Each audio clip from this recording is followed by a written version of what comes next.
ବାହାର ଲୋକ ବଦଳିଗଲେ ଏତେ କଷ୍ଟ ହୁଏନି, କିନ୍ତୁ ଯେଉଁମାନଙ୍କୁ ଆମେ ନିଜର ବୋଲି ଭାବିଥାଉ ସେମାନେ ବଦଳିଗଲେ ହୃଦୟ ଭାଙ୍ଗିଯାଏ।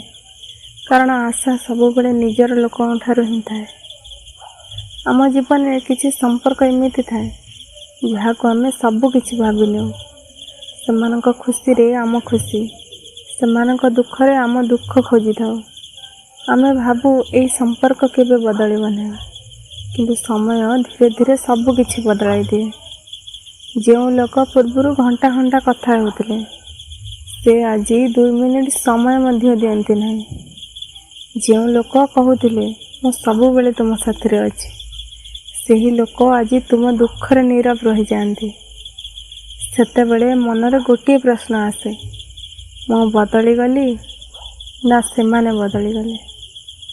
ସତ କଥା ହେଉଛି, ଜୀବନରେ ସମସ୍ତେ ଆମ ସହିତ ଶେଷ ପର୍ଯ୍ୟନ୍ତ ଚାଲନ୍ତି ନାହିଁ। କିଛି ଲୋକ କେବଳ ଆମକୁ ଗୋଟିଏ ଶିକ୍ଷା ଦେବା ପାଇଁ ଆସନ୍ତି।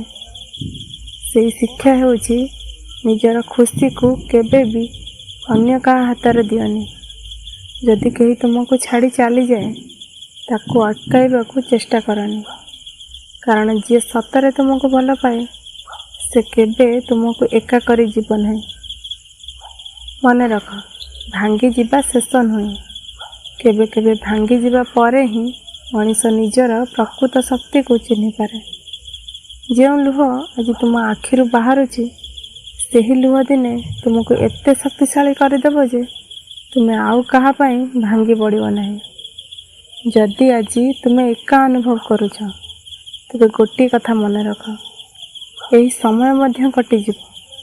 ଯେପରି ରାତି ପରେ ସକାଳ ଆସେ ସେହିପରି ଦୁଃଖ ପରେ ଖୁସି ମଧ୍ୟ ନିଶ୍ଚୟ ଆସିବ।